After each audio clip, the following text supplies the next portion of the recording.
E aí, pessoal, tudo bom? Hoje a gente vai fazer uma aula sobre termodinâmica, mais precisamente sobre transmissão de calor. Mas para isso, a gente tem que relembrar alguns conceitos. Temos que lembrar o que é temperatura. Temperatura é uma grandeza física que vai medir o grau de agitação das moléculas, tá certo? Então, quanto mais agitadas as moléculas estiverem, maior a temperatura. Quanto menos agitadas as moléculas estiverem, menor a temperatura. E o instrumento que vai auxiliar a gente a medir esse tipo de coisa vai ser o termômetro. Agora, o que é calor, ou também chamado de energia térmica? O calor, na verdade, ele vai ser a energia em movimento, a energia em transição, que vai sempre sair do corpo mais quente, o corpo que tem mais energia, para o corpo que tem menos energia. Então, por exemplo, quando eu coloco num refrigerante gelo, em vez de ser o gelo que está esfriando a bebida, na verdade o que está acontecendo é que o refrigerante ele está cedendo calor para o gelo, na verdade ele está aquecendo o gelo, e isso faz com que a bebida esfrie, porque ela está cedendo calor. Entendido esses conceitos, vamos falar sobre a transmissão de calor.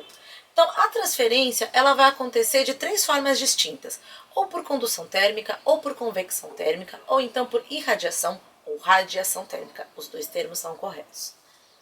A condução térmica vai acontecer da seguinte maneira: eu coloco qualquer material, por exemplo, uma panela, em contato com uma fonte térmica, por exemplo, o fogão. Na hora que eu coloco a panela em contato com a chama, as partículas que estão mais próximas ficam mais agitadas e essa agitação vai passando por todas as outras moléculas, fazendo com que o calor seja conduzido por todo o material. Por conta disso, geralmente as extremidades desses materiais não são metálicas por serem bons condutores. As extremidades geralmente são plásticas ou então de madeira por conduzirem com menor facilidade o calor. Beleza? Importante, a condução não acontece no vácuo, ela só acontece em meios materiais. Vamos falar da convecção agora. A convecção, na verdade, é uma forma de propagação de calor devido à diferença de densidade das massas de ar. Então, uma massa de ar quente, ela é menos densa que a massa de ar fria, ou seja, ela vai sempre ficar acima. Como é que a gente nunca mais esquece disso? Quando você for tomar banho, aquele banho cheio de vapor, e quando você abre a janela, repara que a fumaça tende a subir.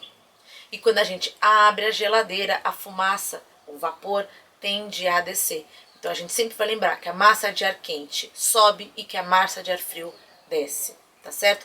Exemplos comuns do cotidiano é a posição de alguns aparelhos, como o ar-condicionado que fica posicionado em cima, porque ele esfria o ar quente e faz com que ele desça, e esse ciclo convectivo mantém o ambiente resfriado, e os aquecedores ficam na parte de baixo, ele esquenta o ar frio novamente, mantém o ciclo convectivo, e isso faz com que o ambiente fique aquecido. Importante, a convecção também só acontece em meios materiais e meios reais, não acontece no vácuo, beleza? Transmissão na forma de irradiação.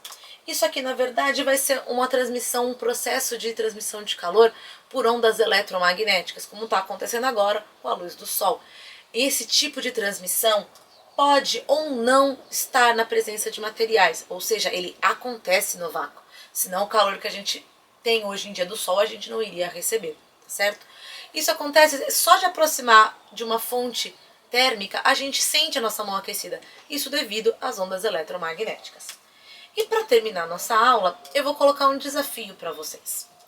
Eu não sei se vocês acompanharam a abertura da cerimônia das Olimpíadas desse ano, de 2016, mas eu quero perguntar para vocês, como que aconteceu este movimento do Sol da pira olímpica? O que fez com que, vamos chamar dessas hélices, se movimentasse dessa forma? Vamos pensar um pouquinho? A gente falou disso agora há pouco.